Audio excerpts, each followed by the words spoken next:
What is up, y'all? Welcome back to the Justin Crockett YouTube channel. And if you're new here, what is up, everybody? How you doing? If you're returning, hey, y'all, you know how I get down. I'm just your average everyday guy here to talk about movies, sports news, entertainment news, all my favorite things. All right. Since the year 2023 is coming to an end, I thought today we would just, look back on a lot of topics I talked about on this show, on my show, the Justin Crockett Show, and just reminisce a little bit on 2023. I started the channel this year just so I could sit down and talk about with you guys my favorite things in the world here. And I thought it'd be fun just to go back through it, a couple of the segments that are my favorite, and hopefully yours, and hopefully they're kind of funny too at the same time. Jamie Foxx, man, this year has been, for anyone, has been crazy, but not crazier than Jamie Foxx. Man, he went through a lot this year, man, and we didn't know what to think at one point about Jamie Foxx. Was he dead? Was he alive? What was going on with him? But Jamie Foxx finally came out after months and months of speculation to set the record straight for us, and I sat down and talked about it. I talked about this story in episode 1, how Jamie Foxx finally resurfaced after his health crisis, and finally, after all these weeks and months and whatever, however long it's been, he finally comes out with a video to shut you haters up. Because y'all been talking smack about him, talking about, oh, he's first off, blah, blah, blah. But he's finally come out with a video saying how he feels, saying he's okay, and all that good stuff. And I'm just going to show y'all the video because I can't say it as well as he can. So here you go. First of all, I want to say thank you to everybody that's prayed, man, and sent me messages. I cannot even begin to tell you how far it took me and how it brought me back. I went through something that I thought I would never ever go through. And I know a lot of people were waiting, or wanting to hear updates, but to be honest with you, I just didn't want you to see me like that, man. I want you to see me laughing, having a good time, partying, cracking a joke, doing a movie, television show. I didn't want you to see me with tubes running out of me and trying to figure out if I was gonna make it through. And to be honest with you, my sister Deidre Dixon, my daughter Corinne Marie saved my life. So to them, to God, to a lot of great medical people, I'm able to leave you this video. I cannot tell you how great it feels to have your family kick in such a way. And y'all know they kept it airtight. They didn't let nothing out. They protected me. And that's what I hope that everyone could have in moments like these. Now, by being quiet, sometimes things, get out of hand. People saying what I got. Some people said I was blind, but as you can see, the eyes are working. The eyes are working just fine. They said I was paralyzed. I'm not paralyzed. But I did go through, I went to hell and back. And my road to recovery had some potholes as well. But I'm coming back, and I'm able to work. So I want to thank the people that let me work. And I just want to say that I love everybody, and I love all of the love that I got. And man, I know they talk about people crying on videos. You can do take 2, but I'm not gonna do a take 2. It is what it is. And if you see me out from now on and every once in a while I just burst into tears, it's because it's been tough, man. I was sick, man, but now I got my legs under me, so you're gonna see me out. But like I said, I just want you to remember me for the jokes that I crack, the movies that I make. Some of them good, some of them ain't. I think I got a good one out. uh, and the songs that I sing, man. And then, some people were talking about I'm clone. Well, check this out. Just kidding you. Not clone, man, but I'm here on earth because of some great people. I'm here on earth because of God, man. So I love all y'all. I just wanted to jump on here and let you know that I'm on my way back in love. Alrighty, so like I said, all you haters, Jamie seems to be great and in good spirits to me. I'm so glad that Jamie Foxx is better and he's recovering. Um, he's just a phenomenal talent and man, just a funny guy. I just love Jamie Foxx, man. He is one of the best. One of the best. He's so, I would say, underrated. He can do it all: sing, act, whatever. Like, definitely a triple threat there. I mean, one of the best, man. What more can I say? What more can I say? Shout out to you, Jamie Foxx, and keep getting better. And do you think he making these movies, man? We got you. We here.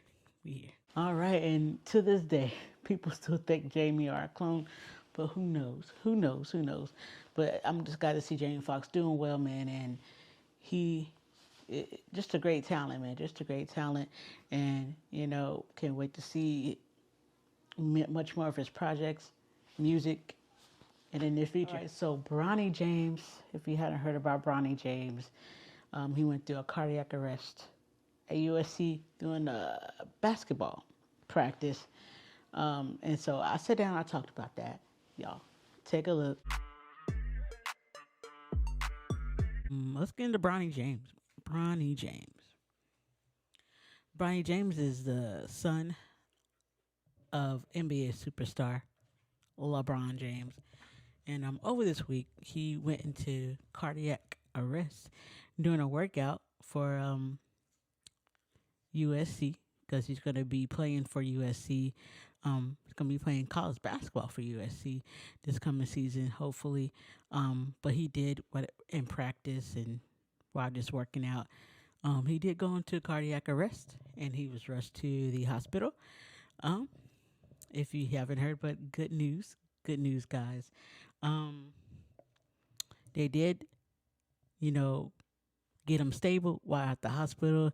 And then, of course, LeBron did give us an update and a little tweet about his son. Let me see if I can find it for you guys. I'm looking. I gotta be more ruder. But he did send out a tweet this week. He sent out a number of tweets with updates about his son, but this is just one of them. And I got another one too. Give me 1 second. So this first one says, I want to thank the countless people sending my family love and prayers. We feel you, and I'm so grateful. Everyone doing great. We have our families together, safe and healthy. We feel your love. We'll have more to say when we're ready, but I wanted to tell everyone how much your support has meant to all of us. James Game. All right. So that was a great update during this week. But then we also got another update in general. Basically, LeBron saying that his son is at home, recovering, just resting at home. He's good. So hopefully he recovers and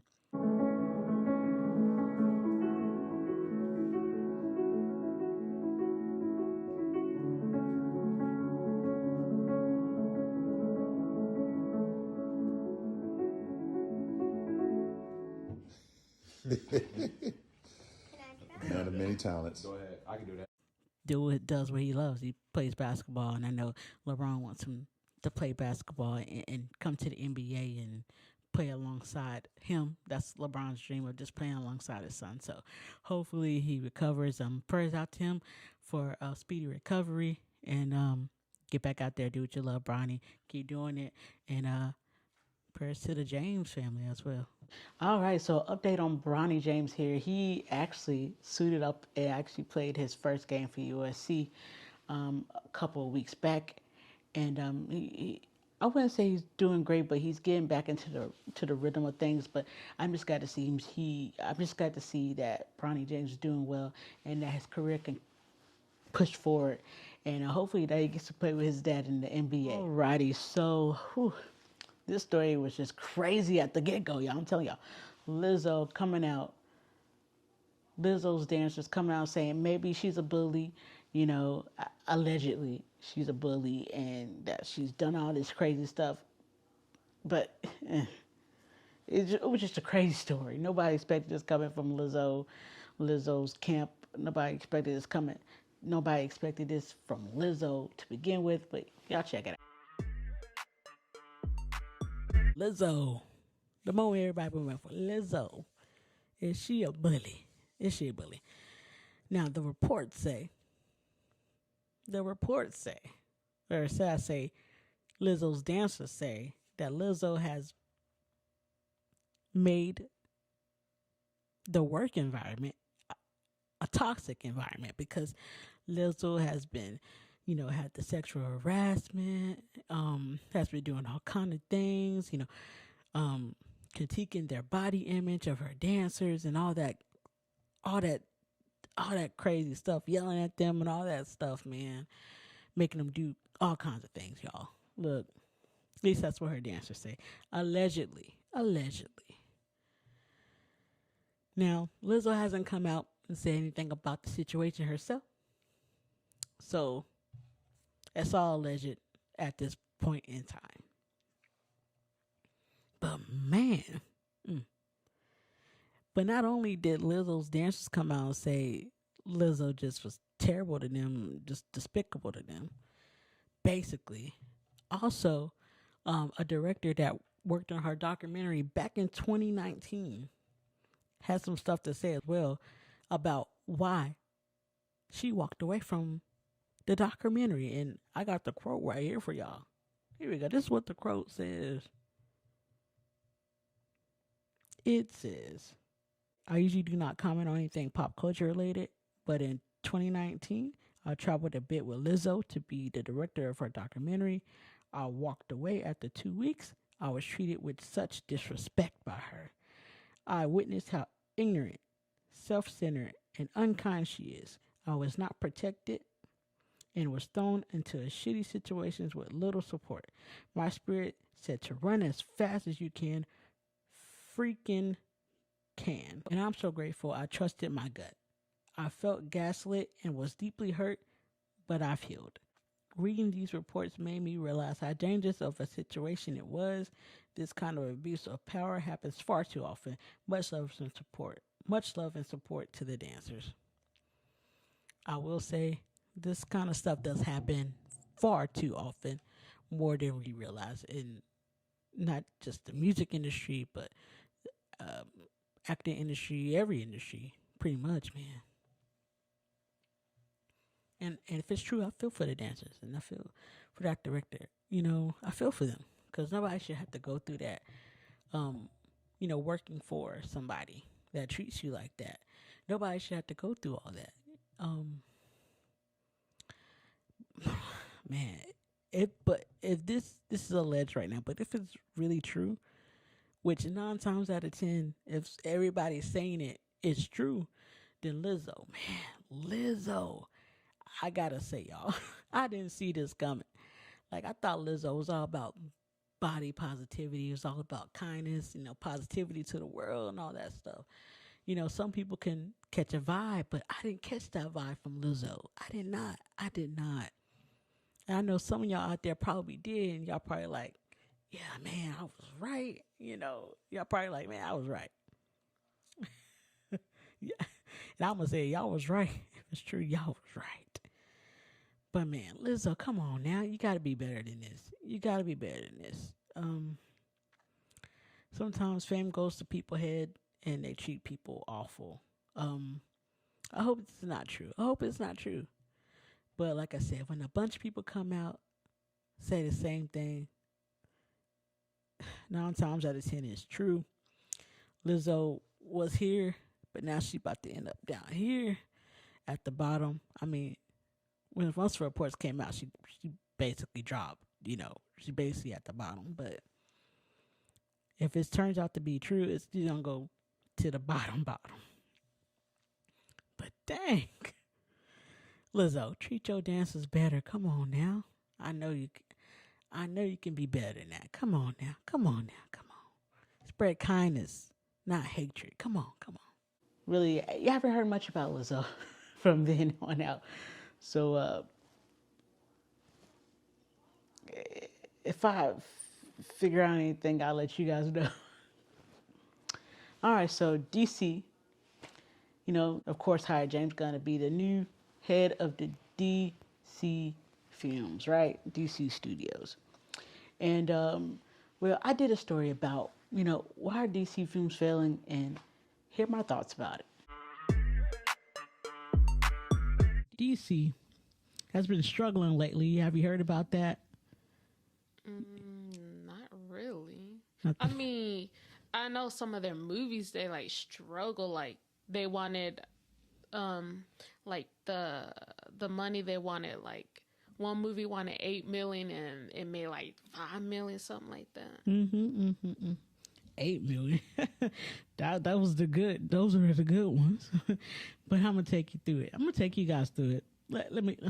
So the downfall of DC basically started when that Justice League movie came out, which made about 658. I'm rounding up $658 million. And you would think a movie with Superman, Batman, The Flash, Aquaman in it would make $1 billion. Wouldn't you think that, Mel, if you was watching a superhero movie and all those superheroes that are well known? Wouldn't you think that? That will make like 8 million, right? 8 million? You thought it would make 8 million? I mean, probably around 5 million.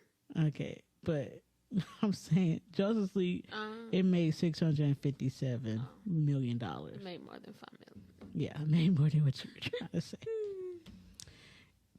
But it should have made $1 billion. Should have been $1 billion club instead of the $1 million club. I mean, was it good?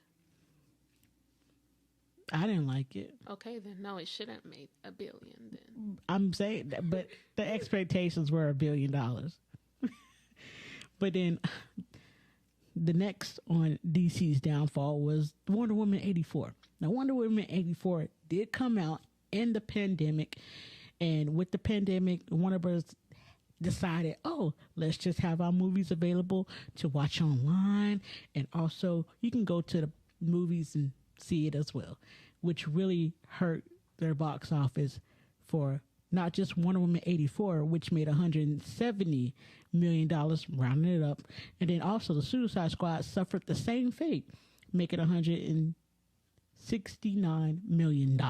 I mean, they had no choice. It was during the pandemic. Yeah, but the thing is, they felt like they had to put it at home and in the theaters. I mean, this was a little bit when theaters opened back up and everything. I felt like they should have just had it in the theaters. More people would have seen these movies. They would have made more money on their return. You know what I'm saying? They would have made more money if they just kept it in the theaters for like the first month or so, and then made it where you can watch it at home. That's where they kind of messed up at, not making as much money as they really should from these movies. And then the next one, they suffered the same fate. I'm not sure whether this one came out on streaming where you can watch it at home and the theater, but let me know, guys. It's the Harley Quinn Birds of Prey movie, and that made $205 million worldwide. Let me know, did that come out where you can watch it at home and in theaters? Because I can't remember. I'm not sure. But I know it was definitely during the pandemic. I think it was. And then we got this next big one, Black Adam. Everybody thought this movie was going to do good. It looked dope. I actually liked Black Adam. And I did do a review on Black Adam. And I will put it up for you guys to see. My Black Adam review, I'll put it up for you guys to see. But that did make $393 million. And you would think it would have made more because it had Dwayne "The Rock" Johnson in it. Wouldn't you think it would have made more with Dwayne "The Rock" Johnson? I mean, that don't mean anything. It don't mean anything. Did you think a movie was good, Mel? By the way, did you think the movie was good, or was it? I mean, I liked it, but I didn't know who Black Adam was. Nobody knew. I think that was part of the problem as well. Nobody knew who Black Adam was. So it's just like, do I want to watch this and learn who he is? But really, I think it was more of Dwayne "The Rock" Johnson wanting to get that Black Adam movie standalone movie out first. But I think the slow approach should have been taken. Can't talk. Where Black Adam is like a Shazam villain, and so what should have happened? He should have been in Shazam 2, which made $133 million, which didn't do good either. But if you had The Rock in Shazam 2 and he destroys the Shazam family and beats them all up, setting up this big villain for his own movie in Black Adam, I think it would have been more well perceived. They would have made more, both Shazam 2 and Black Adam. And then after the Black Adam standalone movie, you would have had Superman fighting Black Adam. And Superman, we're not going to get into that. Now we're getting Man of Steel 2 because they rebooted it. But anyway, let's go into this last movie that just came out very recently, The Flash, which didn't do not nearly as well as people were thinking or hoping. It only made $268 million. Terrible. Absolutely terrible. It didn't even break even on what it spent to make the movie. Craziness. You know how much it spent to make the movie? $300 million, pretty much. And how much did it make? $268 million. See? Didn't break even at all. But I think it probably has something to do with that Ezra Miller situation that kind of didn't help the movie at all. But you would think with Michael Keaton coming back as Batman that the movie would have done more, would have done better. You would have think, right? Yeah, but it didn't. It sure did. I mean, I didn't mind it. Mel's really the one that didn't like it all that much. Right. I don't like DC. You don't like DC. Oh, so I guess you're a Marvel girl, huh? Shaking my head. So, which brings me to this question.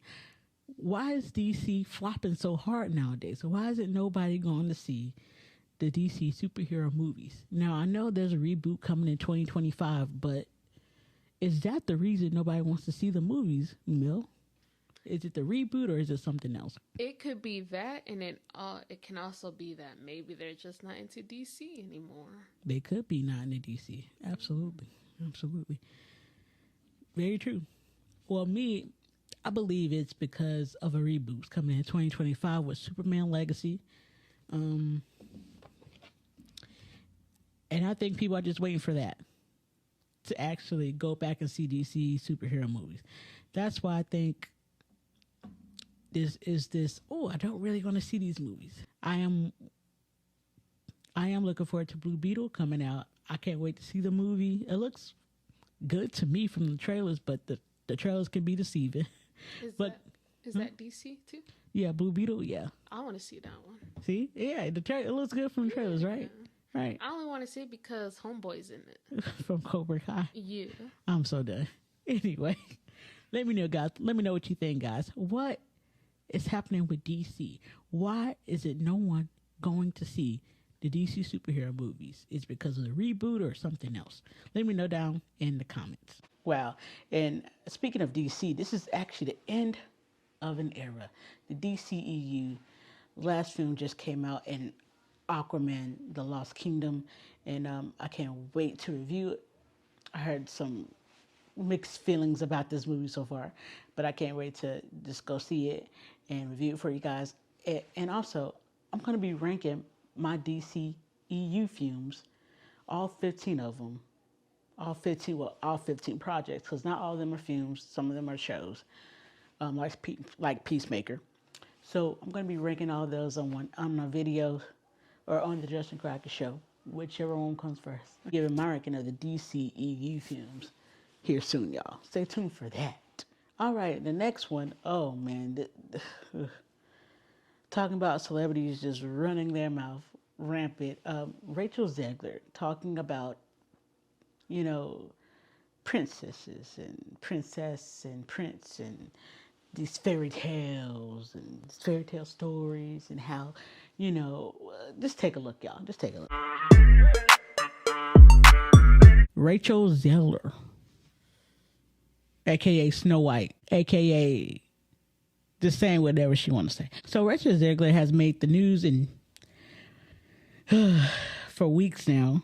I was getting around to talk about it, but she's made the news talking about her movie Snow White and making some controversial comments about it and about the original Snow White movie. Matter of fact, let me just go ahead and play this video for y'all. You've told me before that your version of Snow White is different and it's more of a 2022 version of Snow White. What did you mean by that? I mean, the original cartoon came out in 1937, and very evidently so. There's a big focus on her love story with a guy who literally stalks her. Yeah. Weird. Super weird. So we didn't do that this time. So no Prince or a different kind of Prince? We have a different approach to what I'm sure a lot of people will assume is a love story just because, we cast a guy in the movie. Right. Andrew Burnap, great dude. Yeah. It's one of those things that I think everyone's going to have their assumptions about what it's actually going to be, but it's really not about the love story at all, which is really, really wonderful. And whether or not she finds love along the way is anybody's guess until 2024. All of Andrew's scenes could get cut. Who knows? It's Hollywood, baby. But it's one of those things. So true, it's yeah. an inner journey that she goes on to find her true self, and she meets a lot of people along the way that make the journey really incredible. Weird. Yeah, so controversial comments. So Mel, have you heard about this? Yes, I have. You heard about this. So Mel, what were your thoughts about Rachel Zegler after hearing her talk about, the Snow White movie, the remake she's in? Not just that, but also talking about the original Snow White movie.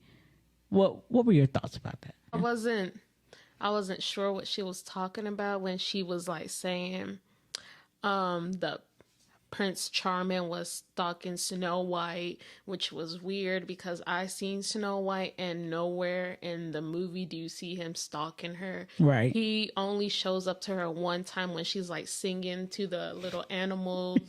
And that's the only time he meets her. And then he meets her again because she ends up dying. So I'm trying to get to the part where he was stalking her. She must have been watching some other movie.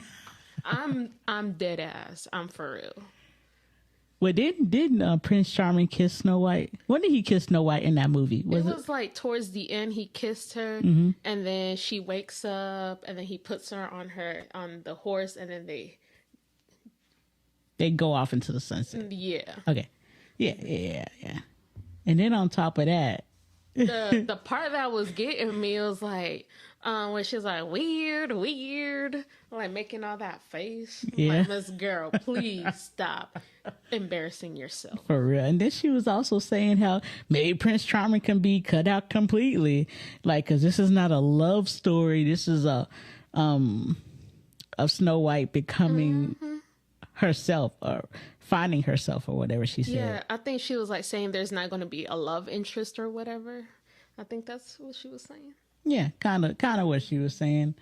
I don't think she wasn't saying that altogether, that there won't be a love interest. She knows there's going to be a love interest, but I think she was saying that that's not going to be the whole story. That's not going to be the main story. What's going to happen is you're going to see Snow White trying to find out who she is, basically, kind of thing. But the way she was making it seem about the movie, I do not want to watch it at all. If you're going to remake the Snow White, make it from the original, because I want to see that one. Yeah, that's what people want to see these remakes for. They want to see this remake right here, Snow White, live action, basically of the cartoon, but with a few tweaks in there, because you got to kind of tweak it for today's age. And also, I want to say when she was doing this little interview, they asked her about she watched Snow White when she was little. She said she got scared and she never watched it again. I'm trying to figure out what Snow White was she watching, because I'm pretty sure it wasn't the Disney one. I said she was watching Snow White and the Huntsman. I'm pretty sure it was that one. That's too. The one with Kristen Stewart. That's the one I said. Yeah. That's the one that was coming to my mind. I was like, because the one in the Disney, ain't no way you're gonna be scared of that one. Not a cartoon. I mean, you can't be scared of cartoons unless she was talking about the witch. I don't know. Maybe she was scared of the witch. But the witch wasn't really like creepy. It was only in that one wasn't part. really ugly. Yeah, it was only that one part she transformed into the witch. Yeah. I mean, she was a witch, but you know. She was a witch. Into the granny. Oh, yeah. And when she was like, turned herself ugly and Yeah, she gave her the Snow White the apple. Uh-huh, yep. Now, I feel like Regis Zegler is missing the point here. I feel like she's kind of missing the point. It is a remake after all. And the original Snow White, it was a love story. And she says, oh, this is not a love story.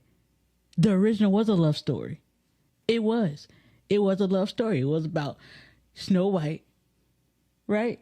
Yeah. Right. Mm-hmm. And then the prince saving her. What is wrong with that? She says Snow White doesn't need a prince, or a woman doesn't need a man to save her. But that's what the story's about. It's a simple story. Literally, the original Snow White, just a simple story about basically, it's a fairy tale. It is a fairy tale. It is okay to have love in a fairy tale story. Like, that's all it is. It's just simple. Let it stay simple. It doesn't, I mean, you can put in there, you know, about Snow White finding herself. You can put that in there still, but the love story is a part of the story of Snow White. You know? You don't want to veer off left. But anyway, shout out to Extra for providing those videos. I appreciate it. Weird. Alrighty. Haven't heard much from Regis Zegler, but she has starred in the new Hunger Games film that came out recently. And, well, her story's kind of died down too, just because of all the other crazy stories that are out there now. So, but we'll see what happens in the future with her. But, you know, she's a pretty good talent. So hopefully she can, you know, dial it down just a little bit. All right. So, man, this underdog story, one of the biggest stories to come out of this year in college football, is Deion Sanders becoming the head coach of the Colorado Buffaloes. And let me tell you, it won a heck of a ride this season, man. One heck of a ride. But, you know, I had to do a story on it. You know, I had to give my take a little bit. Check it out. The topic that's like been trending all everywhere. Let's talk about Deion Sanders and the Colorado college football team, y'all. Y'all, look, after recording this video, the Colorado college football team is currently 3-0. Okay, they're about to play Oregon. Okay, now, to me, this team has shocked a couple people, especially TCU. Shocked TCU, beat TCU. They were an underdog. Then they went and beat Nevada as the underdog. Then Colorado State did give them a scare. Did give them a scare, but they end up beating Colorado State in 2 overtimes. And let me just say, before I talk about them going against Oregon, if you're not believing in this Colorado college football team, then you are insane. What Deion Sanders is doing at Colorado is unheard of. To come in your first year and take a team that was literally won one game last year. They won one game. And then this year, nobody believed that this team was even going to win 3 games. So for them to be 3-0 as I'm speaking to you guys is amazing. And they are defying the odds game in, game out so far. And I believe, man, if you're not a believer right now, then you're crazy. And now for this Colorado team going against Oregon, it's going to be a test. But that offense with Shedeur Sanders, Shedeur looks like a number 1 overall pick at the QB position. He is the truth. Shedeur is the truth. this kid is definitely gonna go in the first round whenever he decides to go to the NFL. Like, he is that guy. Like, I want him to be my quarterback today. Like, I want him as the Panthers quarterback today. If I had the chance to get Shador, if Bryce Young doesn't pan out, I'm going with Shador. He's that dude. He's a dog, man. He's a leader. You can just see it. He wants to win. He has that swagger like his daddy. But that offense is just cooking with him, and then you got those wide receivers, those playmakers you got. And then, of course, Travis Hunter. Can't say enough about Travis Hunter. Hope he's healing up well. He is going to be out for 3 to 4 weeks. So that kind of sucks because Travis Hunter is not going to be there for Oregon or USC. But even without Travis Hunter, I do believe Colorado does have a chance to beat Oregon and USC. Now, Colorado against Oregon coming up. This game, I think either way this game goes, whether Colorado wins or Colorado loses, I still think Colorado will be in the thick of the college football playoffs if they win out. You know, because that USC game is going to be in Colorado. So it might be a tough game. They might get blown out at USC. And that would have made them. And then if they lose against Oregon, that means they'll be 3-2.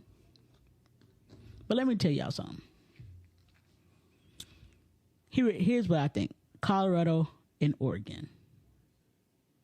Like I said, this is being taped before the game.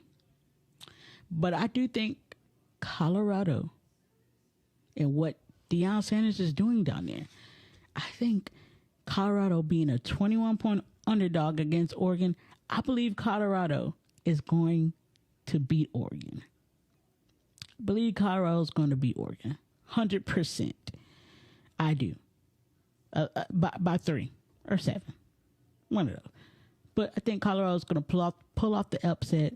It's going to be, they're going to have to play perfect just about to pull it off the upset. I don't think that defense is good enough. Colorado defense is not good enough. They're going to give up points, but I do believe Colorado's offense is going to score points. So Colorado wins. But where I see them losing, I think they're going to give USC a run for their money. You know, so I see them beating Oregon, right? So I do see them pretty much losing to USC. I do. I do see it to be a good game in Colorado, but I just think USC, that defensive front, the USC Trojans and Caleb Williams, it's just going to be too much for Colorado to handle. And that's going to be their one loss, which wouldn't be a bad loss at all. But I believe in Colorado. I believe in them. Low key, if they beat Oregon, I probably will be like, Colorado's win against USC. If I'm being realistic with you guys. But we'll see what happens. I do think if Colorado does squeeze by Oregon and USC, they definitely going to be in the college football playoffs, because you got to be talking about them in that conversation if they beat Oregon and USC. Because a lot of people right now saying, oh, Colorado doesn't play anybody. Now they're about to play two powerhouses, and we're going to see what happens. But I believe in Deion Sanders, and what he's doing down there is one of the best college coaching jobs I've ever seen. And I'm a believer. Let me know, guys, what do you guys think about Deion Sanders and the job he's doing in Colorado? Are you a believer or are you a hater? One of those. I'm a believer. Look, I don't know what nobody's told y'all, but Colorado, they coming. Let me know what you guys think in the comments. Man, and let me say, Deion definitely turned that program around. Even though, he finished 4-8, it doesn't matter. The point is that he definitely surpassed the win total that they had last season, which was only 1 win. So this is a win in my book. And programs take a while to turn around. They do. They really do. And you just can't turn around a team in 1 year.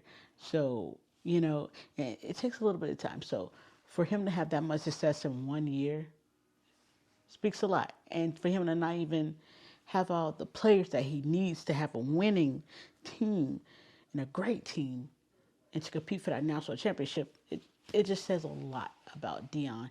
And I just know the Colorado Buffaloes are just going to do great things. I can't wait to see what happens next season and in the future with them. I just know that team just going to get better and better. Hopefully compete for a national championship really soon because I would love to see that. Love to see it. This next story, man.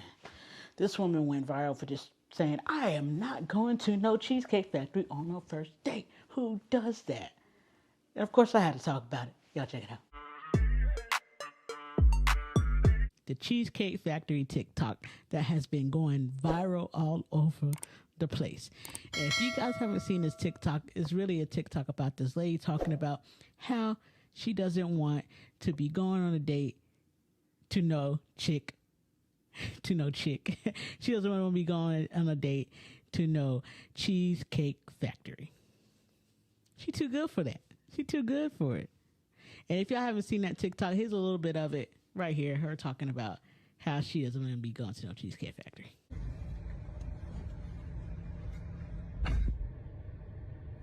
He got me at the Cheesecake Factory, y'all. I ain't getting out this car.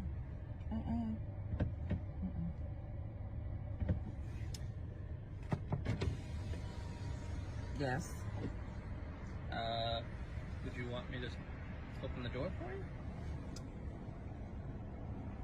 Look, You're recording me? yeah. Yeah. This is the Cheesecake Factory.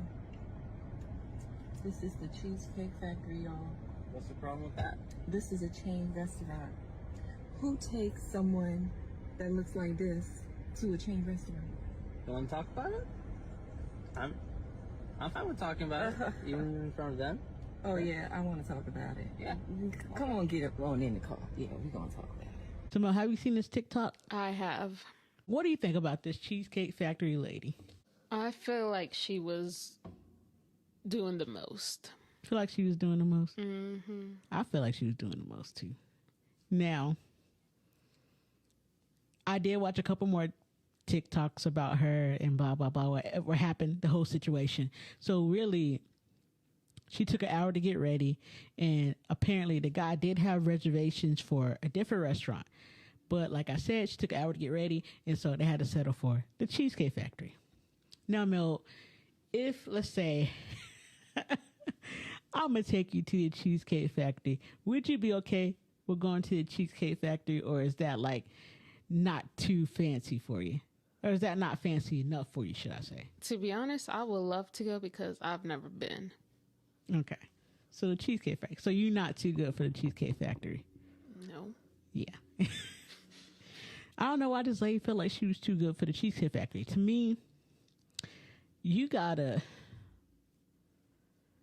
What did she say in that video? She said... She said, would you take someone that looks like me to the Cheesecake Factory? And to me, I heard this somewhere else, but somebody heard somebody say that she has a Cheesecake Factory body. So, yeah, we take you to Cheesecake Factory. But to me, all in all, nothing's wrong with the Cheesecake Factory at all. It's actually, the atmosphere in the Cheesecake Factory, if y'all never been, is actually pretty nice. It's like, it's really nice for a date or whatever. And that was just their first date. So I don't see nothing wrong with going to the Cheesecake Factory. Maybe she wanted it to be extra fancy, you know, super fancy and pay all that money. But she wanted to be wined and dined. First date is all about first impression. I mean, yeah, but still, you can't just be, what's the word? She was, let's just say she was being really bougie. Yeah, woman, craziness, y'all, craziness. And since then,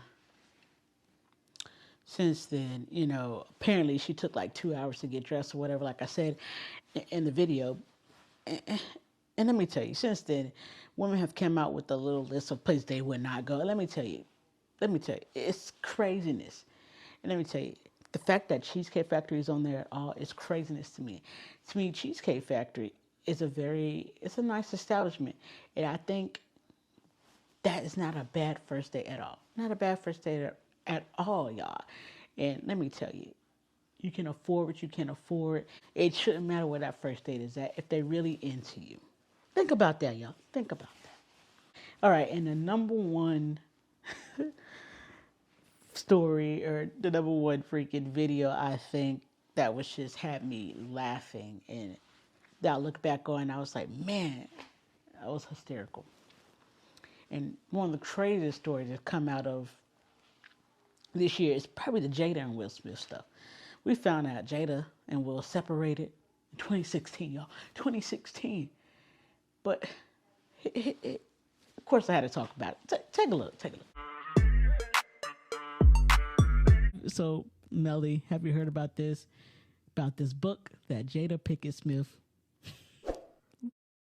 wrote about her and Will Smith's marriage and about her own life and tribulations, blah, blah, blah. You heard about that, Mel? I mean, I heard about it, but I ain't interested in it. So if you guys haven't heard about it, so basically Jada Pinkett Smith wrote a book, and she said a lot in this book. She said a whole lot in this book, let me tell you. And she was on Today. She's doing a whole book tour about this book. It's called Worthy.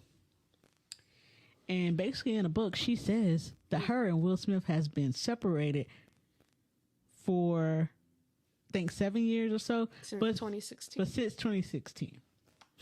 Mm-hmm. And let me tell you, this is news to nobody. Like, I feel like us as a general public, I feel like we kind of figured something was amiss. I kind of figured that when she got together with that singer, what's his name? August Alsina. Yeah, him. Mm-hmm. You figured? Well, actually, I honestly ain't gonna lie. When she did that, I just thought, she cheated on Will Smith. Hell, the whole world thought she cheated on Will Smith. Mm-hmm. And as they called it, entanglement. Wait, she said that they've been separated since 2016. Yes, ma'am. But then they still go to stuff together though and show up together. So nobody knew really. We really didn't know for sure. Okay, but why does she keep saying they have like an open relationship or whatever if they're separated? Well, they still married, technically speaking. They're still married. So technically she did cheat on him even though they separated. They still freaking married. So they're not separated if they still married. No, they separated, but they're still married. They what? only no. They still marry in the eyes of God. Yeah, that's true. And the courts and everywhere else on paper. Mm-hmm. They can't fool nobody. Honestly, they just not gonna get a divorce just because it's just so much money involved. They worked a lot together. But my thing is with Jada Pinkett Smith, she has her own stuff. She did Set It Off. She's done the Girls Trip movie. She was in Jason's Lyric. She was in all these good movies. The Matrix.